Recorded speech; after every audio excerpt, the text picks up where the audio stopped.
What's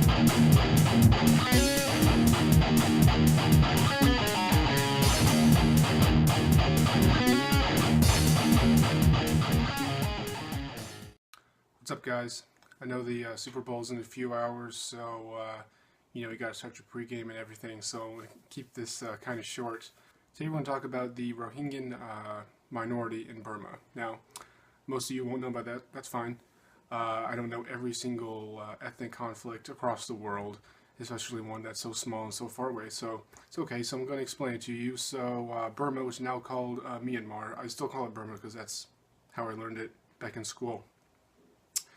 Myanmar is a Buddhist nation. Let's see where it is, exactly where it is.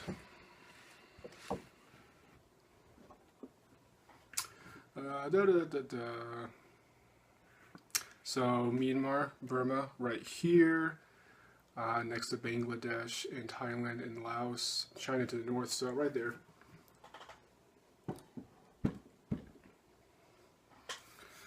It used to be a military dictatorship for several decades. Now it's kind of transitioning to more of a democracy. But of course, as you know, that takes a very long time, and the process is not very even. Sometimes they take one step forward, two steps back with trying to do this transition because not everyone's on board.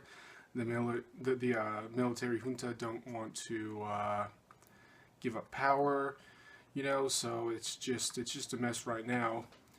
They're improving on their civil liberties and political rights. So I'm going to link you to the Freedom House report they did in 2016. So they are getting a little better. Still got a long ways to go, though. Their still overall freedom is not free. They're like ratings-wise, there's a little bit better than Afghanistan, which is not very good at all. So the press isn't free. The media isn't free at all. So it's got some work to do. So we're not talking about the whole situation. We're talking about the Rohingya minority in particular, because it's a Buddhist nation, but this minority is a Muslim group that have been living there for hundreds, thousands of years.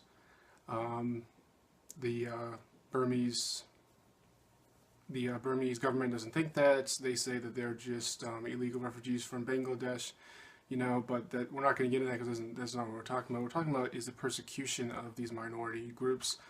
So we're just going to go through these notes here real quick. So the reason why the American media and the international media in particular doesn't talk about this persecution and genocide very often is because it doesn't go against their narrative. Again, almost everything I talk about comes back to narratives. When almost all actions can be explained by a person's narrative. So the narrative is that Buddhists don't do anything wrong. There are no bloodthirsty extremist Buddhists. Most of the extremists are Muslims. Islam is one of the bloodthirsty religion of all time, as the American media and the international media in general talks about it. So the reason why they don't talk about this conflict too much is because it is opposite for once.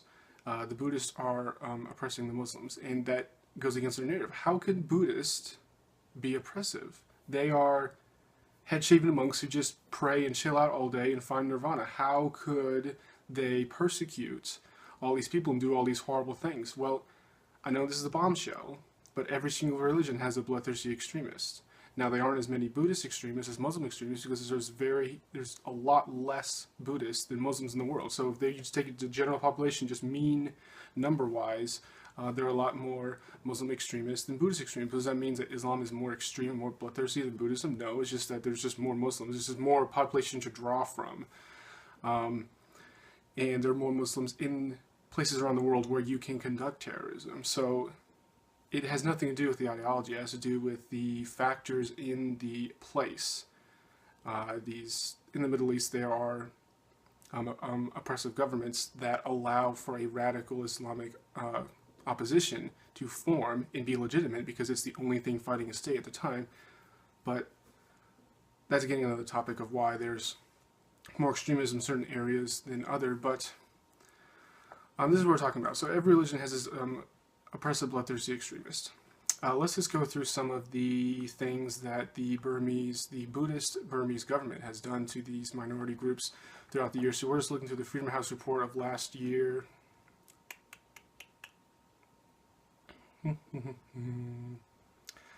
So they infringe on the media. So if the media reports something they don't like, they just shut them up.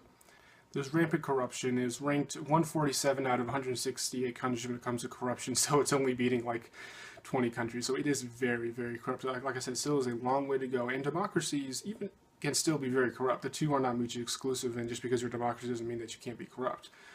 So and this corruption hurts the people of all minorities, but it hurts the minorities that are oppressed even more. They feel the effects more often. The government has long used violence, displacement, and other tactics to alter the demographics of states.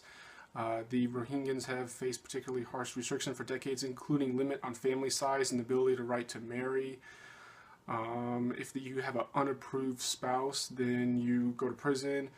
Children that are born to these unrecognized couples are denied legal statuses. So this Burmese government cracks down on these minority states, and it says, oh, you are part of this minority group, you have a limit on family size, you can only have so many kids. But the other people, Buddhists, they can have as many kids as they want. Human rights experts have labeled the treatment of the Rohingyans as crime against humanity, and they consider it a genocide or a precursor to genocide. So almost every single war crime you can think of has been used against these Rohingyans for several decades. I mean, these militaries used to just come in, burn villages to the ground, rape all the women, kill all the men, sell them into slavery, use them as sex slaves, deny almost all of their freedoms that they are owed. All people across religions and ethnic groups are owed. They can't assemble, so they don't have freedom of assembly, they don't have freedom of press, they don't have freedom of religion, they can't practice Islam, they come down and massacre worshippers by the dozens, burn down mosques. They can't own weapons to defend themselves, so Buddhists, they can have weapons to defend themselves. Ordinary Burmese citizens can own guns, but if you're Rohingya, no, you can't have a weapon to defend yourself. You don't have access to a faster speed trial. They have these secret military trials, without access to a lawyer or a jury. The military judge just decides what you want to do. So these people are in prison for decades for committing no crime whatsoever, or they're tortured and confessed in the false crimes. I'm going to link another link to the Human Rights Watch talking about the military burning the villages in these states. As a form of ethnic cleansing, they just go through the jungle, and if it's a Rohingyan village, they just burn down to the ground. The people can't defend themselves, they can't own weapons. If they do own weapons, then they are breaking the law. They only have like assault rifles at best, fighting against the Burmese government that has jet fighters and tanks and artillery. So it's a very one-sided battle. And the last link I'm going to put in the description. The reason why I'm bringing this up is because basically the Rohingyans are taking up arms again after several decades of not fighting. They've been trying to do it peacefully. They were part of this whole democratization of the Myanmar government recently, because they're like, hey, can you stop fucking killing us? If you make it more democratic, then maybe it'll be better for us. But democracies can still commit war crimes. Again, they're not mutually exclusive. The U.S. being a prime example. It is a republic, actually. And it has committed war crimes in dozens of countries over the decades. So just because it's a democracy doesn't mean that automatically it will be better for the minorities in this country.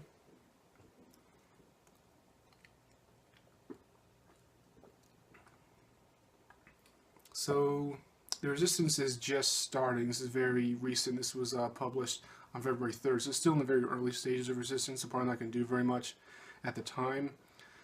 Mostly they just have knives, bladed staffs, and a few stolen guns. So at best they have an assault rifle. It's like the best weapon you can get. Maybe you can have some RPGs if they're lucky. Looks like they attacked a border post that killed 9 police officers. So now let's get on to some points here. People will say that since some Rohingyans committed terrorism and raped civilians, that means that it's okay for the Burmese government to do all these things against this minority group. To which I say, two wrongs don't make a right. Just because a Rohingyan does something doesn't mean that you can persecute the entire ethnic group based on what a few of them done. No people are perfect. There are bloodthirsty extremists of every single person. So if you use that as a disqualifier, it's like, oh, these people can't fight against the government. They don't have a right to use violence against the government because their people have committed crimes. Which is like, well, that means no one can ever fight against the oppressive government ever in any situation, because every single ethnic group or religious group has a bloodthirsty extremist. That doesn't matter. Just because a Rohingyan does something bad, like kill civilians, or anything else that the Burmese government does against them, if they do it back to them, that doesn't mean that other Rohingyas can't use weapons in self-defense. It doesn't give the Burmese government to take away all their freedoms and kill them by the hundreds, if not thousands. The disconnect, it doesn't make any sense. It's like, no, you can't do that. People have the right to use violence against anyone who is aggressively attacking them, who started the fight. So you should read through all of these human rights reports. I'm going to link in the description, and you just put yourself in this situation. I know it's hard to imagine because in America we don't go through this, but if you put yourself in someone else's shoes and just say, this government bears down us all the time, they burn our crops, they steal our stuff, they rape our women, they repress our human rights, they don't allow us to have guns to defend themselves, they just put us in poverty because they don't allow us to make money at all, by burning our crops and burning down our shops and stuff. Just put yourself in your situation and see, is violence against this radical, oppressive government a rational, logical thing to do? And then I don't know how you can come to any other conclusion than yes, it is rational and logical. So that's why when you see these attacks against Burmese police officers and soldiers, and they're just like, oh my god, these Muslims are just killing people, they're just so bloodthirsty, why would they do this? Put yourself in their situation, read what they have gone through for decades, and then you can see why it is rational and logical. Now, I know it's very hard for us to do that. Empathy and putting yourselves in other people's shoes, for some reason lots of people can't do it. But just read what they go through and then say, would I take up arms against this government? I mean, Americans took up arms against the British for a lot less than that. Or put yourself in the situation of the French under Nazi occupation during World War II. I mean, the Nazis certainly called the French people terrorists. The French people hid among civilian population and attacked civilian factories and other locations that weren't exactly all military. Now, were they terrorists? No, they were fighting against occupation of their country, and the Nazis were oppressing them, taking away their rights, and killing them by the hundreds and thousands. So it's just like, so we can empathize with that, but somehow empathizing with these people against the Burmese government, somehow lots of people can't do it. So lots of the comments, I'm going to link a description to a documentary you can watch. It's 40 minutes, so it's kind of long, so if you don't want to watch it, there's a shorter one. It's only 16 minutes. And lots of the comments are like, well, why didn't you mention that these Islamic extremists committed crimes against the Burmese civilians? And it's just like, yes, I will admit that. There is no people that have not commit terrorism against other ethnic and religious groups in their country. There are Rohingyans that are terrorists that have committed terrorism against Burmese civilians, but two wrongs don't make a right. You can't just say, okay, this person from this ethnic group committed this crime, so that means we're gonna take all these tanks and all these soldiers and just burn all the villages and just, it's like, people are individuals. One Rohingyan cannot control the other Rohingyans, and just, he is not responsible for what other people that happen to be of his ethnic group have done. I mean, how is this rocket science? Why can't people figure this out? That just because you're part of an ethnic group or religious group doesn't mean you control other people, and therefore you're responsible for every single action that all of them do. And the resistance is very fractured too. It's not like there is one rebel army and one general who has control of every single soldier. No, these are splinter groups, from different villages and different regions. So if one group does a crime, how can you blame the other group who had no knowledge of this? It's not like they're in the middle of the jungle. How could you tell what someone else is doing dozens of miles away in the jungle? I mean, it's just, two wrongs don't make a right. And these people who don't like Muslims, they don't like it that the Muslims are the victims of the situation, so they try to spin it and say, well, the Muslims were doing all these bad things, they're committing terrorism, so they deserve it. It's just like,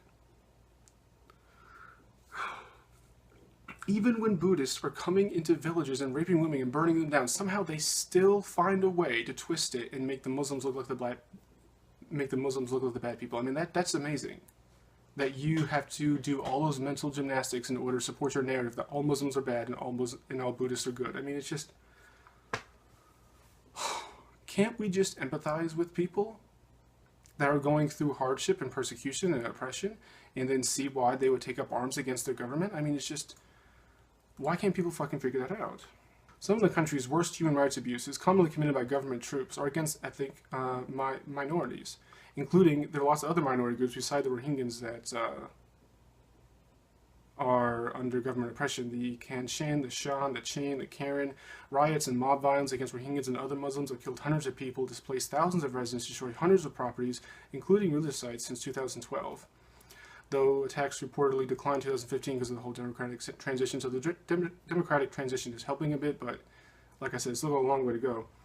And that doesn't mean that since they're transitioning the government, then suddenly these resistant groups that are popping up suddenly are not legitimate because, oh, it's a democracy, so you should just take your fight through the political system instead of through violence, which is like when you don't allow Rohingyans to vote based on their faith, when you take away polling stations, when you make them jump all through these hoops, the same way how the United States used to make Black Americans go through all these literacy tests in order to vote, but they didn't make white people do that. You know, it's just like, no, it's not like they have a U.S. Democratic system in place. No, that's going to take a very long time. They may not even get there.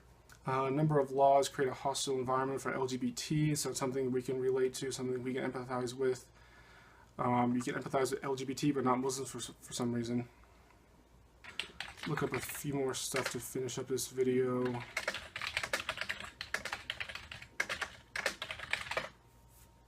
It detains local activists. So let's say, oh, the Rohingyas, they shouldn't use violence. They should just be activists, political activists, and, push for their cause and for their state through the political process. Well, you can't do that because the Burmese government just arrests you and then tortures you in confessing and then locks you up for decades. Let's see, from June to September 2013 alone, 61 new activists were arrested. In the first week of October, around 130 people waiting for trial for charges. You know, it takes forever for these trials to happen. There is no fast and speedy trial. It looks like in total they have detained 1,300 ethnic people. Forced labor, so they kidnap these people and then force them to work. Child labor violations, child soldiers, torture, human trafficking. I mean, just how awful does a government have to be before you say, yep, that guy who picks up a rifle and attacks the government, that makes perfect sense? I mean, how bad does it have to be? Why can you guys support the rebels in Star Wars, but then when it's a real life situation where they're actually going through persecution, you're like, nah, they're brown, they're Muslim, no, you can't do that.